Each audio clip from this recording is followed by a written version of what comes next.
Greetings and salutations. Welcome back to The Outsider's Perspective. My name's Ollie, and yes, here is your loaf of daily bread.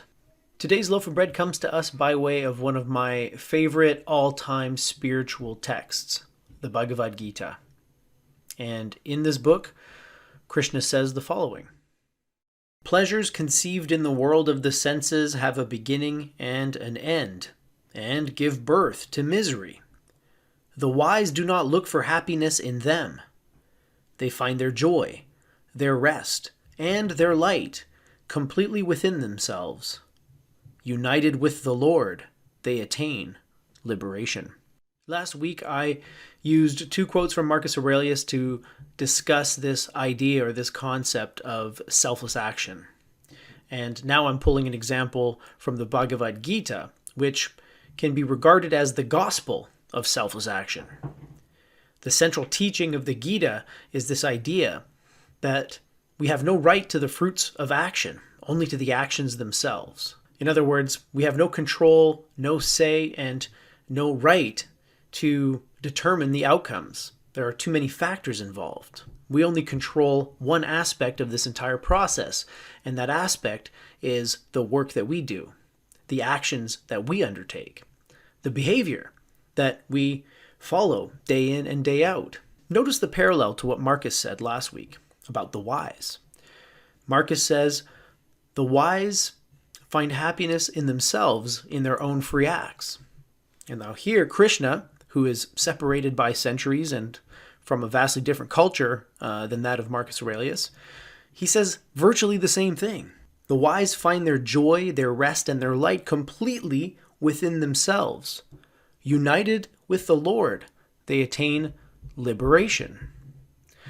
So here's the pattern, right? There's a connection here, or actually many connections, between selfless or desireless action, renouncing the fruits and rejoicing in the actions and the work that we have to do, and the amount of freedom intellectually that we can exercise. Because Krishna and Marcus are talking about mental freedom. They're not talking about physical freedom, the right to vote for whoever you want, freedom of speech, freedom to do whatever you please, as long as you're within the boundaries. That's not what either of these people are talking about. Krishna and Marcus are talking about inner freedom. And yeah, there's a direct correlation, and I would say probably a causation, between selfless action and inner freedom. It just comes up time and time again. The things of the world have a beginning and an end, right? This is impermanence. Everybody knows this, but we never want to acknowledge it, and that's okay. But when we acknowledge it, we realize that banking on the external world for happiness is a little bit like building a house on a foundation of shifting sands. It's not going to end well. It's just a matter of time before the thing that brings you joy or pleasure or whatever it may be is gone. Or maybe you'll be gone first. And so, yeah, it's far wiser to seek these things within yourself where you can always have them and they're not dependent on things like public opinion or the amount of money you have in the bank or the kind of car that you drive, right? Whether you're driving a jalopy like Madhaja Just Don't Caravan or a Lamborghini, you're going to feel the same way.